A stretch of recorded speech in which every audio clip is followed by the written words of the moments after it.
Welcome to Chapter 5. This is the turning point of our course, where we move from analysis to the active design of your e-commerce business. Over the next few lessons, we will build your model step by step, starting with the customer and ending with your final strategic decision. Consider the story of a startup that spent 6 months perfecting their product packaging, but only 6 minutes defining who the customer was. The result? A perfectly packaged product with no real market. They had a real product but an imaginary customer. Which side do you think should have been validated first? Today, your role shifts from observer to designer. To succeed, you must move beyond simply analyzing evidence and comparing alternatives. You must make tough choices. Remember, a real business decision requires you to explicitly refuse at least one plausible alternative. This is the core of design thinking. A complete design is defined by these 7 outcomes. From establishing a solid customer problem fit to making a defensible final decision, these steps are the criteria you will use to judge every part of your work in this video. We follow a specific framework through this chapter. It begins with the customer and ends with the decision. Whenever your planning starts to jump directly to technology or channel choices, come back to this sequence. Don't start by filling in a canvas. Start by asking, which problem is actually worth solving? Take the example of Gloviet. They have 3 potential answers: TikTok Shop, Shopee, or their own website, but no overall design. Each channel has pros and cons, but a channel choice only becomes a strategy when its role, economics, and trade-offs are fully explicit. In a market like Vietnam, scale creates a paradox.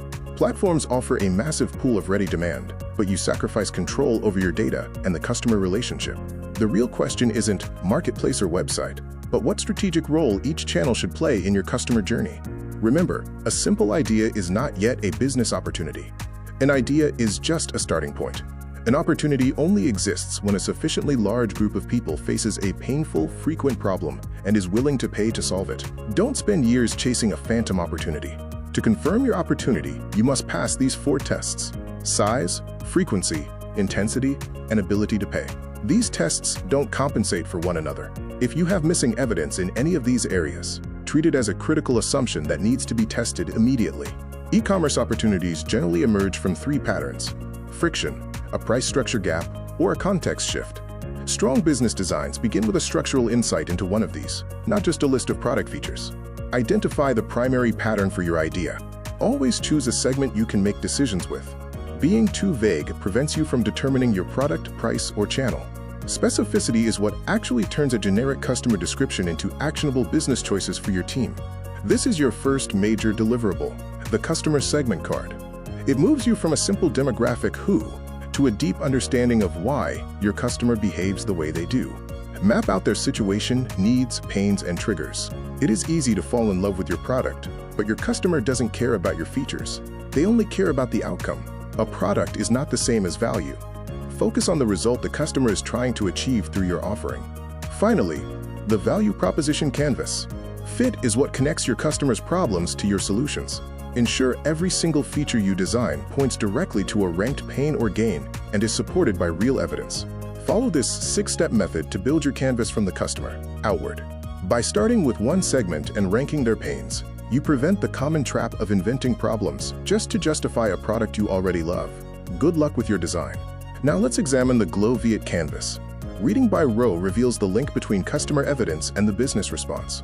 Note that NV stands for not validated, which is a strength. It identifies uncertainty early, making it testable before you invest your resources.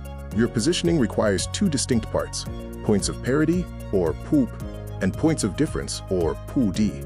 Meet the conditions of entry first, like reliable delivery and secure payment, before you try to stand out. A beautiful story cannot rescue an unreliable delivery. To test if your position is real, use the reverse test. If your statement doesn't contain a clear refusal of a certain activity or product, then it likely contains no strategy. A position must be strong enough to necessitate trade-offs. Small businesses can effectively differentiate on 3 axes: narrow focus, buying experience, or transparency. However, do not try to claim all 3 at once. Choose the specific axis that your current operating model can realistically support. While the classical 9-block business model is standard, the 2026 e-commerce landscape requires 4 additional questions: data, platform, AI, and KPI. These additions expose hidden digital dependencies that a traditional model often overlooks. A canvas only works when both sides, The market promise on the right and your operational capabilities on the left align perfectly. Your specific answers must be capable of being wrong. If they are not, they likely carry no real information. Pricing methods define your competitive boundaries. Cost plus sets the floor, while value-based pricing sets your ceiling.